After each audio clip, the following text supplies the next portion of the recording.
Hello, Frizzle fighters! I am so happy to announce that I have a booktube nemesis. I sent him a nemesis request and he accepted, so it's all official. It is Matt's fantasy book reviews. So why is he my nemesis? Though we read like all the same books, according to Goodreads, we have over 100 books we both read, our taste on them tends to be exact opposite of each other. Matt is an awesome book reviewer and you should totally check his stuff out. Book reviewing is so fun because we get to have fun discussions where we disagree with each other and conflict is so entertaining. Am I right or am I right? Now, like any good nemesis relationship, we are going to propel each other to new heights. And the way that this is happening in this video is that I am going to read books that Matt has rated 1 star. If I happen to hate a book that I read in this video, well, then I get to agree with Matt, who is an awesome booktuber. So it's a win-win all around, whether or not I like or dislike a book. But I really do think I'm going to love all these, and let me show you the stats of why. Here's some examples of books that I have loved and Matt has hated. As you can see, there's a lot of them. Here are some books that we both have loved. Here's books that we both hate. Yes, it's just Mistborn Secret History. That's it. So join me as I embark on this quest to find new favorite books through the ones that my nemesis has hated. Join me as I volley the first salvo in this booktube war, challenging if the books that Matt hates are actually bad books. I mean, it's all a matter of opinion, right? And I am so looking forward to figure out what my opinion on these are. The first of Matt's 1 stars I picked out was Circe. Did I ever think that I was going to read this book talk darling? No. But, you know, if Matt hates it, I'm game for trying it out. So right now I'm 30% into Circe, and it very much reads like a memoir, but we're first person from Circe, and it's like she's telling us her life story. When I was younger, I did this, and then I did this, and I very much get why some people really wouldn't like that, because it does start out pretty slow and boring, but it's hooked me. We start out learning about her emotionally abusive childhood where she's looked down upon because she doesn't have the beauty and the magic of the typical Titan. And she starts coming in to her witchy magic and she gets exiled for it. And then she's out on her own and starting to find independence. And at the very beginning of this book, I thought it was pretty boring. And now I feel like it's really engaging and I'm trying to put my finger on exactly why. And I think it's that I'm excited to see what Circe becomes, where I can see all of her potential, where her childhood has set her up to really hate how the Greek gods operate. So I'm really excited to see what she forges herself into. And one of the other things that keeps this book going, even though the stakes aren't always super well developed or established, is that it's a lot of little vignettes. So we're always switching up what little story we're telling. And it definitely feels like an immortal life that we're just kind of catching the greatest hits of along the way. So Circe has been exiled to an island. She's embracing her witchy magic. She's just going like full cottagecore vibes. And I'm excited to see what happens next. I'm 78% into Circe, and at the beginning of the book, I was feeling kind of lukewarm about it, and then I was loving it, and now I'm feeling kind of lukewarm about it again. And I think what it comes down to is there was a portion of this book where I was really excited to see where it was going to go, and then it continued to go like nowhere for a really long time. And yet it always feels like she's a satellite of someone else's myth. She always is just like a side character, which yes, is what she is in like Greek mythology, right? Is just a side character in someone else's myth. And it just felt so much like this was a bigger moment in Odysseus' story than it was in Circe's story. And I'm like, come on, who is the book named after again? Give us something, girl. And it just comes down to she's always reacting to other people being the main character of their own stories, and she's always the side character. And like, it's still very readable. I'm gonna finish it. I'm liking it enough. But unless this book really takes some twists at the end, where it really gives Circe back her own story and her power and her main character moment, like, I don't see myself loving it. I have finished Circe, and I'm so excited. It's time to watch and react to Matt's review. What did I just read? That was absolutely horrific. It wasn't that bad. So bad. Like, I knew that he hated it, but I don't think I was prepared for hearing this. I have so many questions. Like, am I just dumb? I mean, he does disagree with me a lot. Because this book is very highly acclaimed. You know, I don't research books before I read them. I very intentionally don't do That's that. something I totally agree with, actually. I'll often hear about a book first from someone else's review of it, but I don't ever read promotional material. This YA book that was masquerading as this adult book. The way that he just uses YA as an insult here, as if anything targeted at teens is inherently lesser, is like... And I could even see the argument for Circe being made that it is young adult, because the first half of the book is definitely a coming-of-age tale, which is often seen in young adult literature. And the writing and the structure of it is also very accessible, not overly confusing, and that's also something seen often in young adult books. I think in another world, Circe could have been marketed as a young adult book, and like that would have been totally accurate and fine, and I think it would have done well there. But it's marketed as adult, and I think rightfully so, because the second half of this book is very much Circe as an adult, dealing with more adult problems of dealing with like motherhood and... In terms of things I liked, you know, I do think the cover art was very nice. I like the old... I hate the cover of Circe. I think it's so bland and dull. Like the blank face, gross. He's like, oh, I'm going to tell you what I liked. I'm like, oh, finally, something we'll agree on first thing. No. I hope I get this right. But like, as wide as an ocean, as deep as a puddle. That's exactly what this book is. In fact, I've never read a book that quite more adequately fit that term than that phrase. It feels like he only went into the shallow end of this book because it feels so much deeper than all of that to me. Where yes, it is a lot of vignettes of Circe just meeting up with different people, but I feel like every single one of them is so purposeful about her relationship to them and redefining herself as part of them. Yes, the characters are just bouncing in and out, and I do think that's one of the weaknesses of the story, but I wouldn't call it as shallow as a puddle. Like, there's some depth there, actually. Every single one of those little vignettes is doing something to Circe's character. I also think that this book was attempting to be a feminist retelling of these ancient stories now, but even at that level, this book failed miserably. Let me just give you a little example here. So basically half the book deals with Odysseus, which makes sense. But for some really weird reason, Madeline Miller decided to make Odysseus like this morally good hero in the stories about Odysseus, is that he is about as morally gray as characters in ancient stories can possibly get. I feel like the book conveyed that perfectly. And this portion of when him and Circe are kind of in their honeymoon phase, Circe like kind of intentionally ignores that, and then later it comes back to bite her. So it's like, it's part of the story, and if this is his evidence that this book isn't feminist, like, I could go on for other evidences that this book is less feminist than it's trying to be, but let's see what he has to say first. Circe just wants to be this happy woman that has this happy family and be a homemaker. And in doing so, it made Circe about as dull as imaginably possible. And how is this feminism? How does this make for a compelling character? What am I missing? Okay, now I think the flip side argument he's trying to wrestle with here is the sexist idea that all a woman is good for is being a mother, and that is the ultimate and only purpose, and no way can they get a career or be powerful in another way. But the thing about Circe that makes it feminist is that she both wants to be a homemaker and a mother and takes great joy and pride in that, and she's a powerful witch who can turn men into pigs and fight back and do her own battles and be powerful in other ways, and she has both. It's saying that the traditionally feminine qualities of motherhood are powerful, and also kicking butt and being an awesome witch in a creepy island is powerful. And it's letting Circe be herself without constraining herself to the ideas of what men want her to be. The plot is almost non-existent. And how does this make for a fun book? Because, like, look, I get it. Circe is trapped on an island. So, yes. This is the part where I'm going to agree with him in that I wish that this book had had a little bit more plot, and I also think that this is where my argument of this book isn't as feminist as it is maybe trying to be. And in that way, it kind of relegates her to more of an object role that other people are doing things to, and I think that is where this book's feminism kind of breaks down. But then it could be argued that it comes back around in the end when she does claim more of her own power and her own destiny, right? It's always the contrast of the times when she is beaten down and the times when she fights back. In a way that I've never had the displeasure of reading.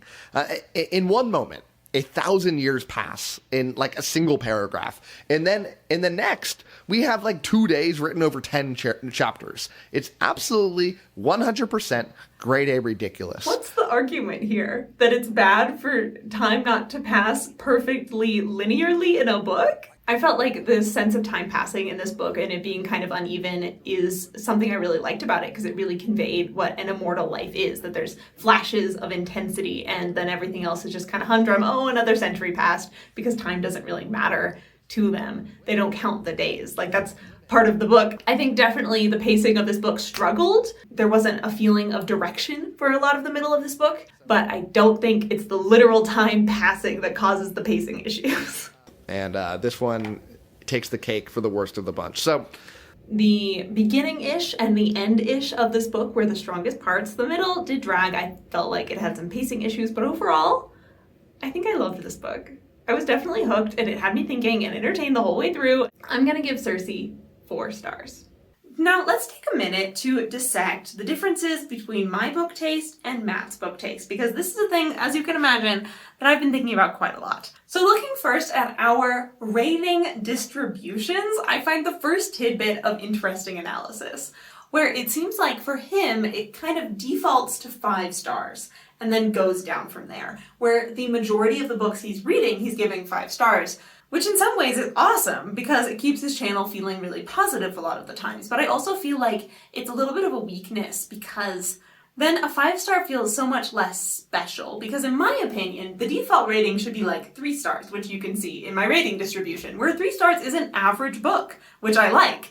I mean, I acknowledge that this is a totally ridiculous point and entirely a matter of opinion, but he's my nemesis. The entire point of it is to pick ridiculous fights. Am I right or am I right? So one of the things I love to use to quantify people's book taste is the test Book Tone, which is a reader personality test that I designed. If you want to take the test yourself or hear more details about it, I'll link it down in the footnotes for you. Love talking about it. But the basics is, my type is Thistle Purple, which puts me in between the blue character-driven and the red plot-driven, and in the intellectual type books rather than the emotional type books. Now, digging into it a little bit more, seeing both my point breakdown of the test and my average star rating for all of these types, you can see that I definitely skew more towards blue than towards red. What is Matt's book tone? Well, I asked him to take the test, he graciously did, and he got Vermilion Red, which first immediate split between me and him is emotional versus intellectual. I like my books a little bit more thinky, and he likes his books a little bit more feely, though we both have overlap either way.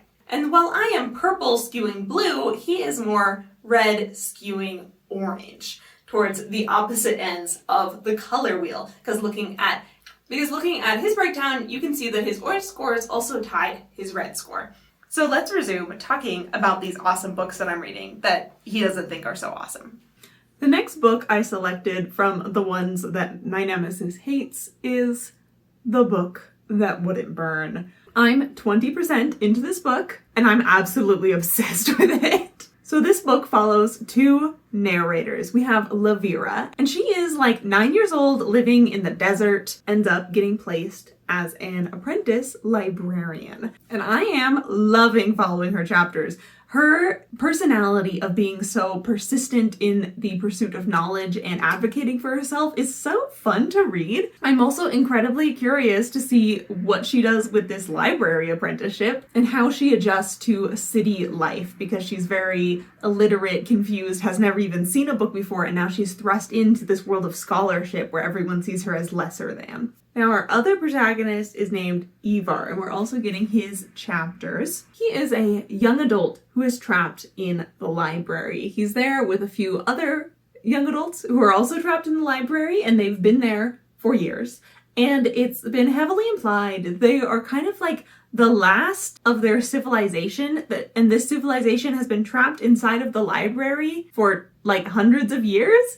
And they barely know about the world outside of the library, and they only know about it from the books in the library talking about it. I am so curious to see how these 2 plot lines will run into each other, because we have Ivar, whose civilization has been trapped inside of this library for decades, and we have Lavira, who is just about to become an apprentice librarian. And I don't know if they're in the same timeline or if one of them is hundreds of years before the other one. I don't know if they're in the same world because it's been hinted at that there are multiple dimensions hopping things happening, but I am so excited to see how things do connect. This book is so well crafted. It's giving me so many little mysteries to get invested in. It's giving me delightful characters to follow and root for. It also does such a good job at balancing these two narrators where it'll give us a few chapters with one before shifting to the other, that it's not shifting too fast. It really helps me get more invested in their story where it's not interrupted that often. Both the writing style and the world building a little bit remind me of the book The Warded Man, which is quite a compliment because I loved that book. The pace isn't super fast breakneck action, but it's not super slow either. We have gotten some action scenes, and I feel like there's always enough here in the book to keep me very entertained. So, predicted rating for The Book That Wouldn't Burn, it's 5 stars. I'm so excited to keep reading this book. So, I'm 76% into The Book That Wouldn't Burn, and I have just experienced an incredible plot twist. Like, I am so impressed with how the author pulled this off. It's exquisite. So things slowed down a little bit in the middle of this book. I was still loving it though. And then it's picking up here at the end again with our twist, with all of these action battles starting up again. Most of the middle of this book, the development and focus was on Levira as she grows up. We get to spend her entire childhood, teen years with her, and a lot of the focus is on her learning how the library works and all of the secrets of it. Because this library, to put it mildly, its shelving system is not made to be understood. It is made to be secretive and interesting, and that's part of becoming a librarian, is unraveling all the secrets of the library shelving system. Which sounds kind of boring, but I am so invested in it. Like, I love it. There's also been an expanding of the world building, as in the beginning of the book they hinted at a little bit of like multiple dimensions of the library and time travel and stuff, and then throughout the book that has been slowly being poked at and brought in more and more, and I'm very excited to see how that develops in the future of this book and the series. It feels like every chapter is striving for knowledge and uncovering new secrets, and that's really keeping me hooked. And it's a lot of philosophy, of thinking and themes of like, why do we have these secrets? What's the point of the library? How do you communicate? And a lot about prejudice as well. And that all ties in with lots of other things that are happening in this book. Anyway, I'm just loving this book, and I wish that I could just rant and rant about the plot twist, but it's really better going into this book without knowing it. It was just so good. So good, though.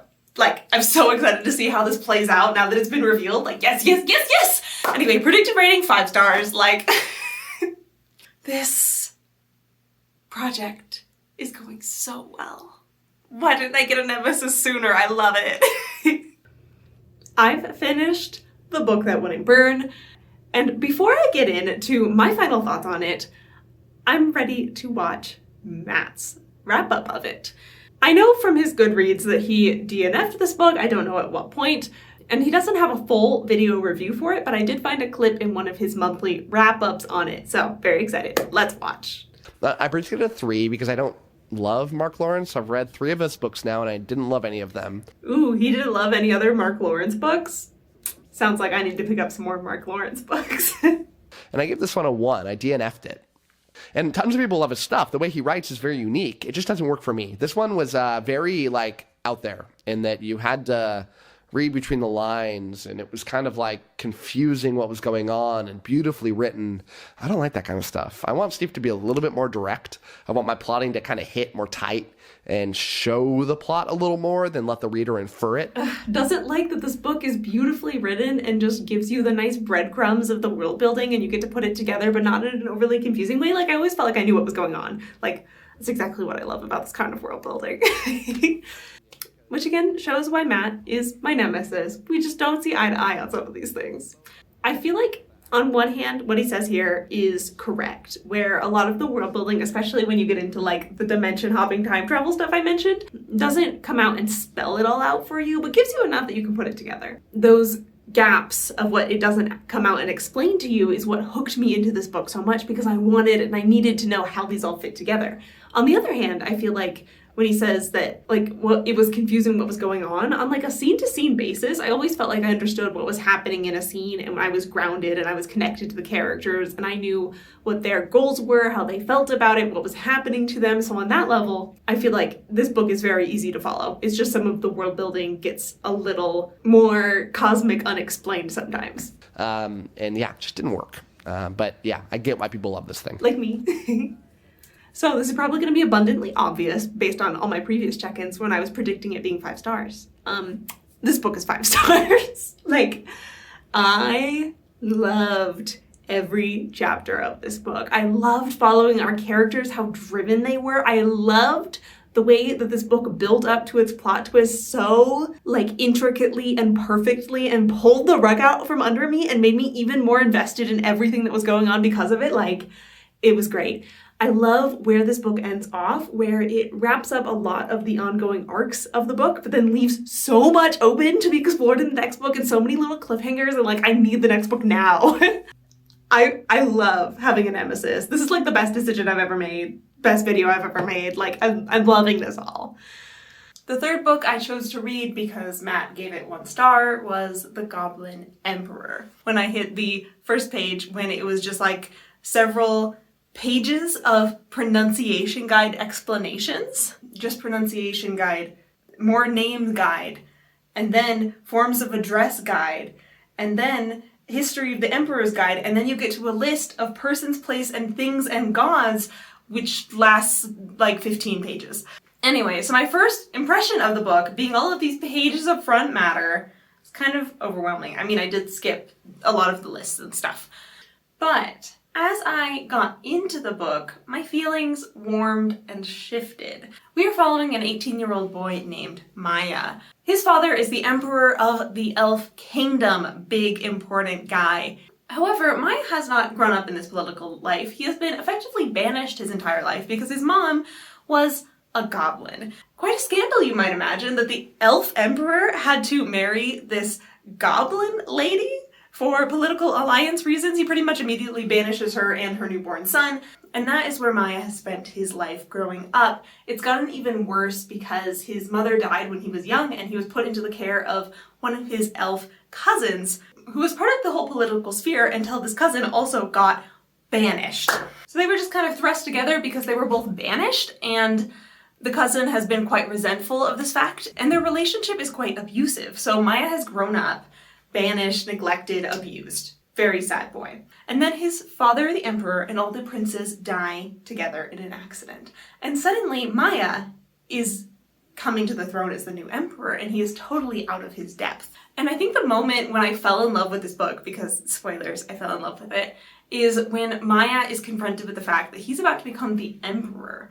And he has no idea what to do, and he goes to his cousin, the one who has raised him, but not raised him well or kindly, and he asks for advice. And the cousin, gives him verbal abuse, and also some advice. And then at the beginning of the book, there's a lot of these little interactions with them like that, where they've got such a strained and terrible relationship, and yet this is one of the only people that Maya knows he can go to and ask questions about politics. Because he's feeling so insecure and he doesn't want to reveal to anyone else at the court that he doesn't know anything about politics, though they do figure it out as he goes along and makes a lot of mistakes. Now at this point, I've already finished this book. And you might think that because I haven't checked in with you guys before now is because I was racing through it and didn't have any time to update, but no, I took a very long time to finish this book, really taking my time. When I got to the end, I was debating between 4 stars and 5 stars. And then I thought, this book got me to cry, not once,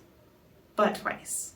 It's about 1 in 100 books that can make me cry. It's not a common occurrence, and this book got me to do it twice. So of course, I have to give it 5 stars, and let me tell you the tale of how it got me to cry twice.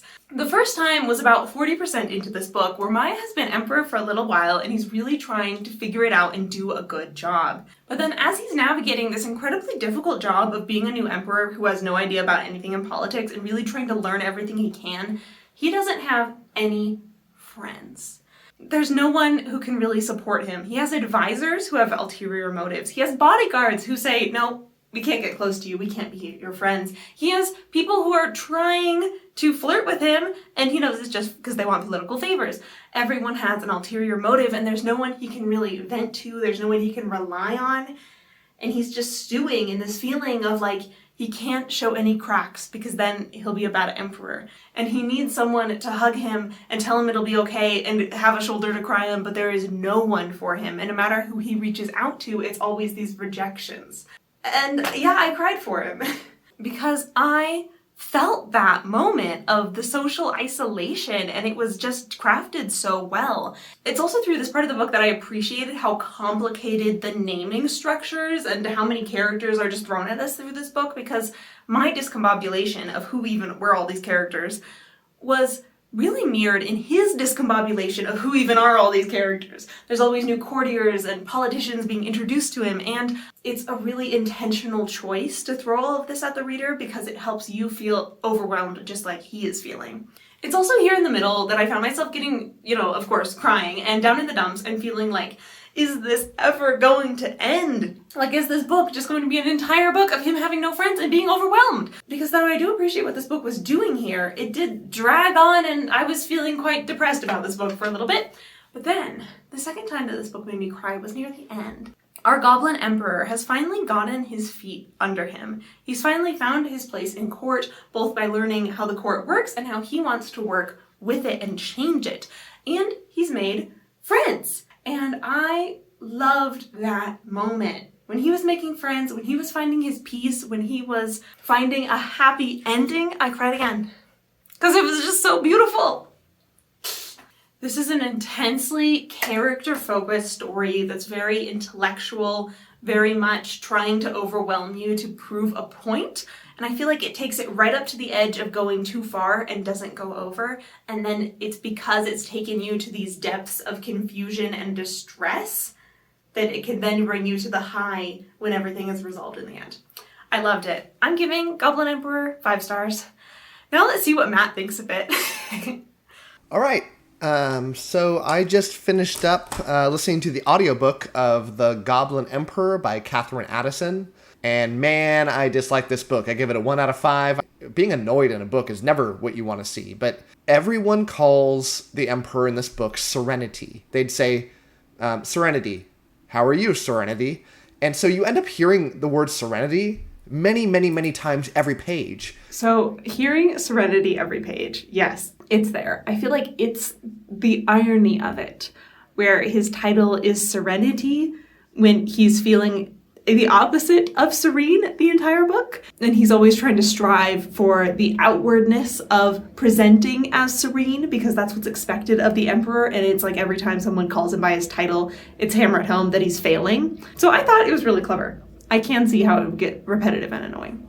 Ooh, yeah, the book is like 400 pages. Serenity is said 122 times. That is rough. Yeah, Goblin Emperor. That sounds really fantasy, right? Wrong.